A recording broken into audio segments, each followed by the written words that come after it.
Tonight I'll give you, in this video, I'll give you a very powerful advice.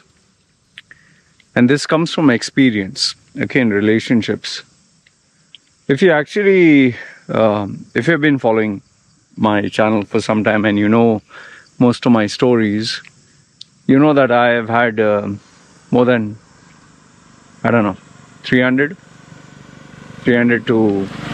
300 plus relationships. Okay, by relationships I'm talking of affairs with women and friendships and the friendships I'm talking about were all sexual in nature. Okay, they were not like very deep and meaningful, but they were the ones that had a factor of trust, comfort, physical intimacy, friendship in the sense they knew I wouldn't do anything to harm them. Okay. Now, one of the key reasons why I had so many women was not because I was attractive looking. I was actually bigger than what I'm now. I was fatter than what I'm now. I was spending a bit more money, but that was not the reason why these females came to me. And it was not, one important thing to share is these were not females who were super high in demand, like, the ones on social media who show off with expensive cars, showing their butt and their boobs and their body. They were not the type who were like searching for very rich guys or guys who would spend money. The types of girls I went out with were predominantly lonely, you could say. They were very shy. They didn't want to talk to just about anyone. And even if they were not shy, they were very selective, the guy they would go out with. So I didn't believe in putting a lot of effort into chasing one girl. If we got along easily, with less effort, then I felt that, okay, that's a girl I should go out for. So now,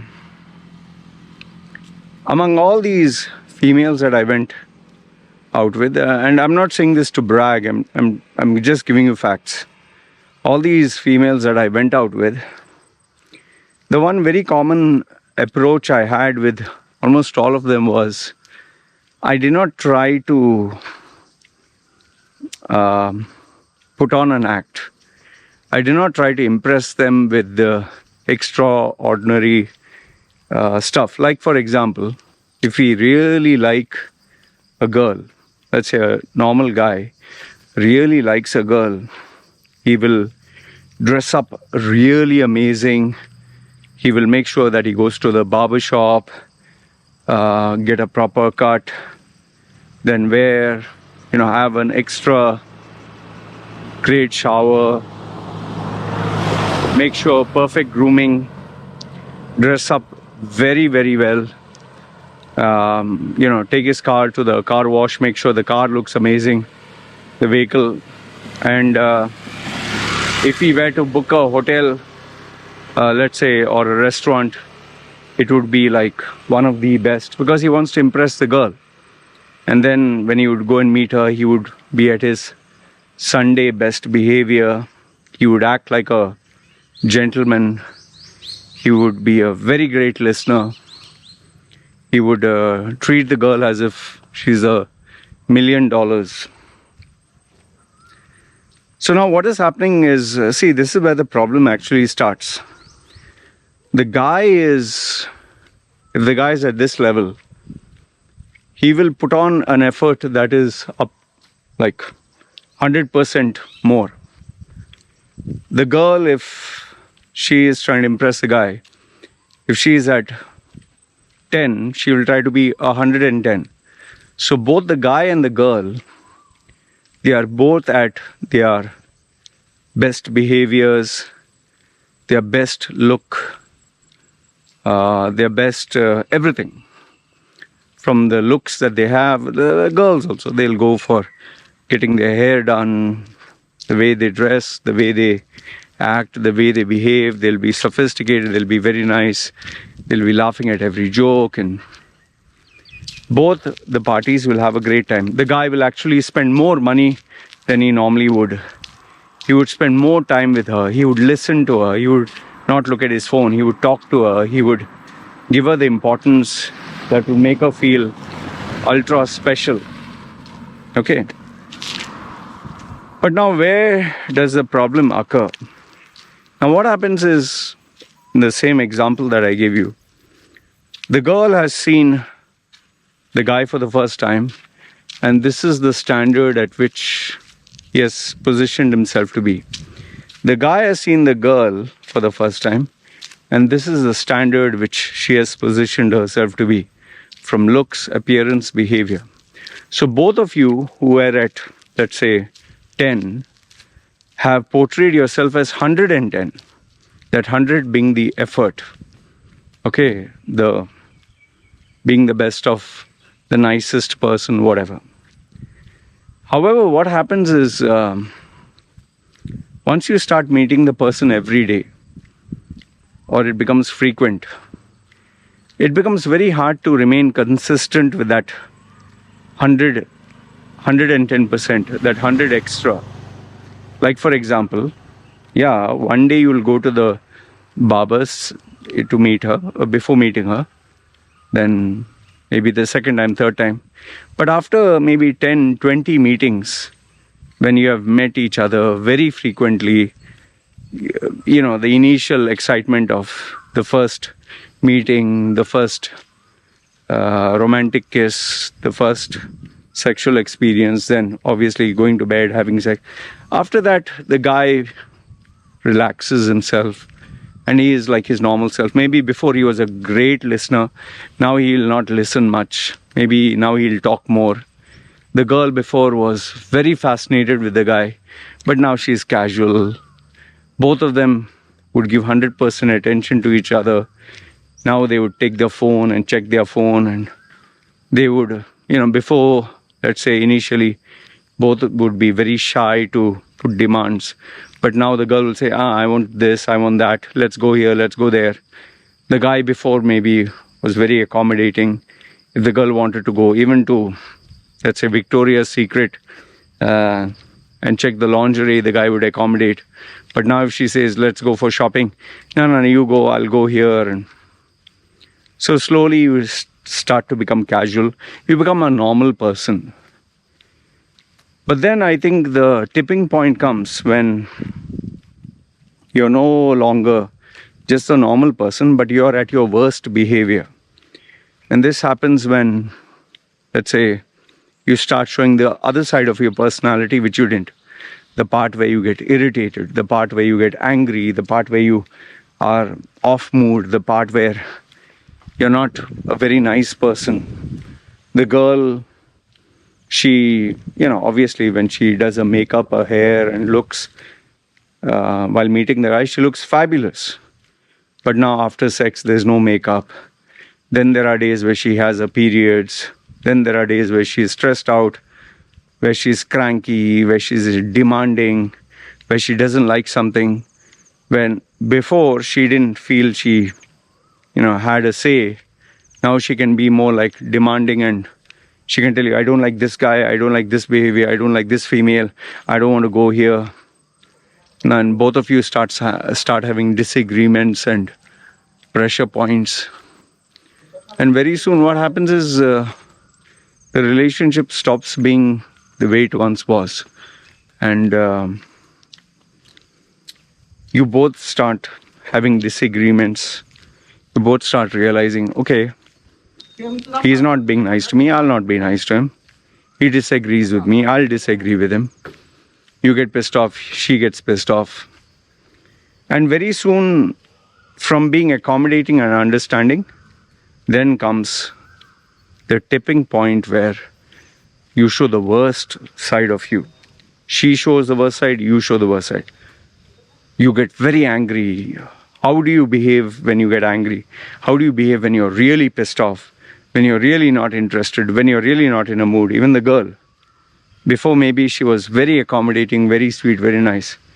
But now, when she's really irritated, when she's having her periods and she's really in a bad mood or bad state of mind, or she had a bad day in the office, or let's say you're trying to be overly romantic or you want sex, and she says, I don't touch me.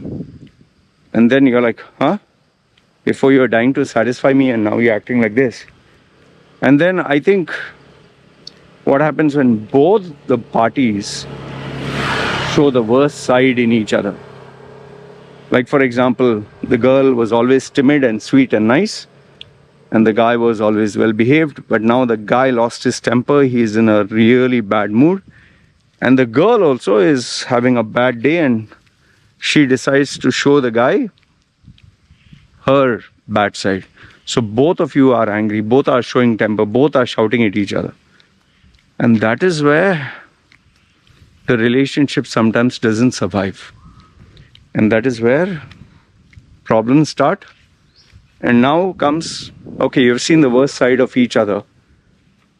Now comes the part, are you ready to forgive? Is your ego so high that you can just let go? Are you the kind of person who takes this kind of crap, this kind of behavior? Or are you like, I'm sorry, but I'm not going to take this kind of shit? And then eventually when egos come and you both don't care about impressing each other, when you both are just indifferent, then you begin to think, do I really need this shit?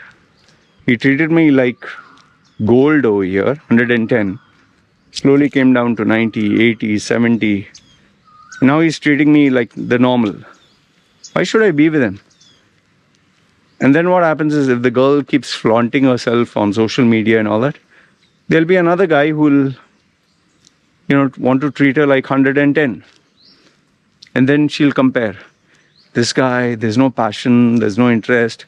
He's treating me so ordinary. He takes me out with his friends, just talks to his friend, doesn't talk to me, looks at his phone, doesn't pay attention to anything I want. If I even talk to him, he doesn't even look at my face. Why am I wasting my time with him?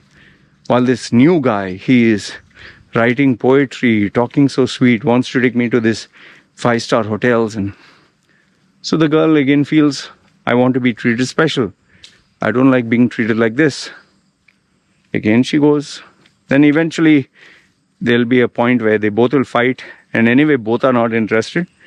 So they break up, which always is ugly. They both bitch about each other, and then she goes for another guy. And the same story starts all over again. And the guy also does the same thing. He loses interest in this girl. Then why should I take shit? I can keep getting other new females who will be more timid and more nice and more well behaved, and finished. A new relationship. So now, what is the learning? What is the moral of the story with both these things? Okay. The reality is this: when we are interested in someone, we are at our best behavior, we are at our best appearance, best everything. But the fact of the matter is that what we are trying to portray, it is not possible to be consistent at that level. You're trying to be 110%, when normally you're at, say, for example, 10. So one of the key strategies I learned over the period of time is better to be at 10 only. Better to be at 10 and show the girl what you are at 10. And if she can accept you and like you and she's comfortable with you at 10, then expectations are met. Expectations are kept very real. And then even if from 10 you go to 15, it's like, wow, there is this interesting side in him. And then sometimes you can go to 20. And they're like, wow, he's still a nice guy. And then 30. And so you can keep fluctuating up and down. But on the other hand, if you start at 110 and that is your max, how will you maintain that, man? That is why so many relationships break up, because both the guy and girl have set a very unrealistic standard for each other. Both of them had good intentions. They really wanted to go out of the way to impress the other. But unfortunately, the other party saw this as, oh, this is normal. This kind of VIP service is a normal behavior. And then obviously when you have that new normal behavior, you have everything where you believe that is a standard and you look forward to expecting more. Always remember, if you give someone 99, if you give someone 100% and one day you bring it to 99, they'll always say, you remember is to give me 100. But on the other hand, if you give someone 1% and you just put an effort of 2, they'll be, wow, there is improvement. You see, one person gave 100%, one person gave only 1%. People's expectation always increases, man. So, for me, with all relationships, with all these females that I was with, I would show myself in an ordinary dress. I would take them to an ordinary restaurant. I'd behave with them normal. Just act like how I'd normally behave with others. And those are the relationships that not just lasted, but, they had even the breakup was very cordial. If you actually look at it, this Thai wifey, I met her and when I was at my worst. I was nearly 125 kilo. I told her, I have no money, not going to give you any money, you have to work.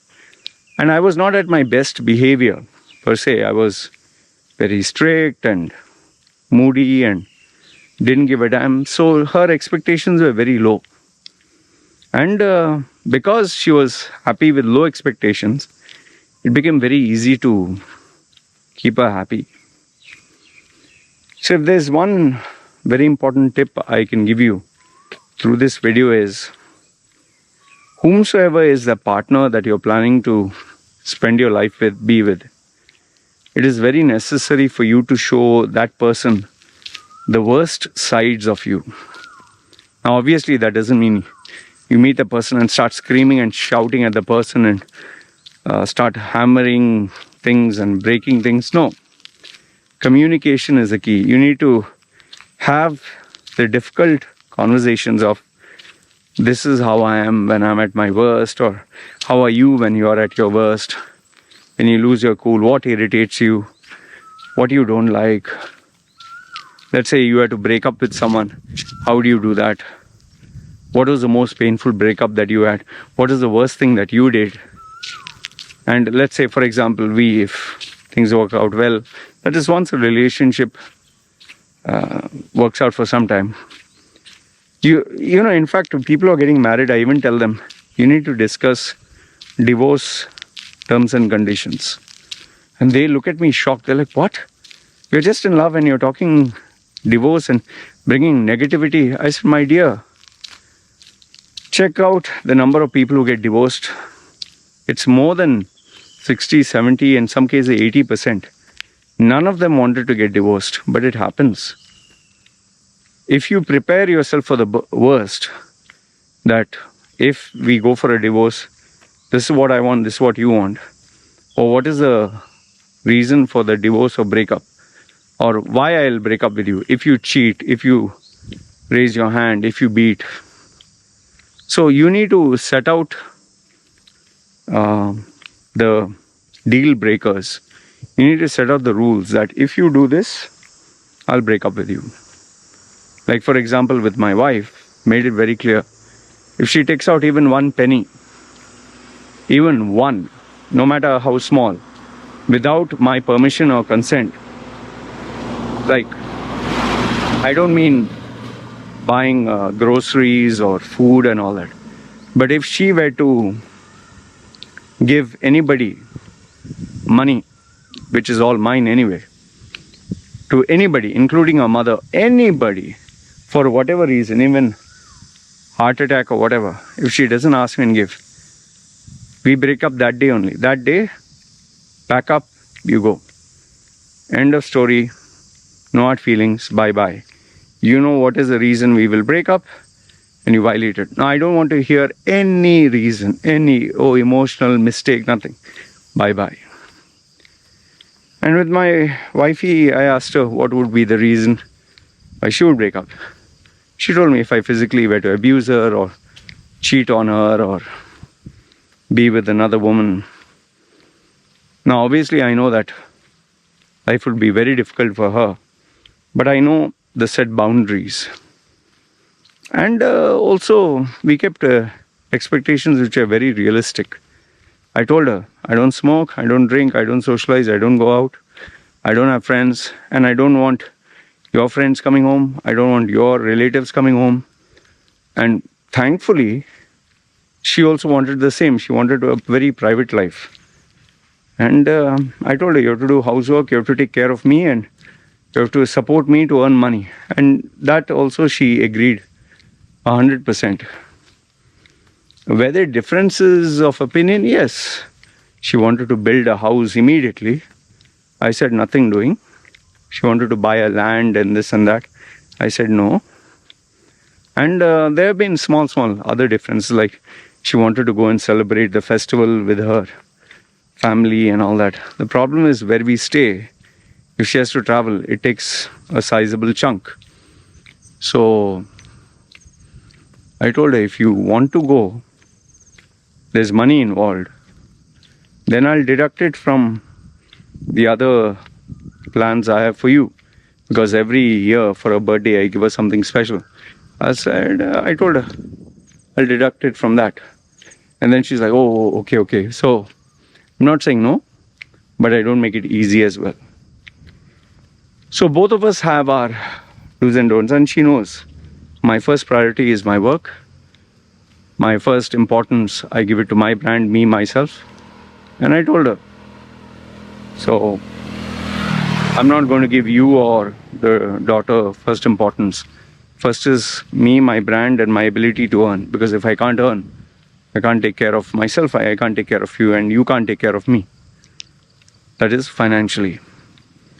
So we're very clear about all this. And I've also told her the worst side. I told her if I go alone for a holiday somewhere out, and if I was tempted or horny, or there was, a massage parlor where they even give you a happy ending, I might go for it. So she's aware of all these realities. I don't keep anything hidden. I speak to her very transparently like a friend.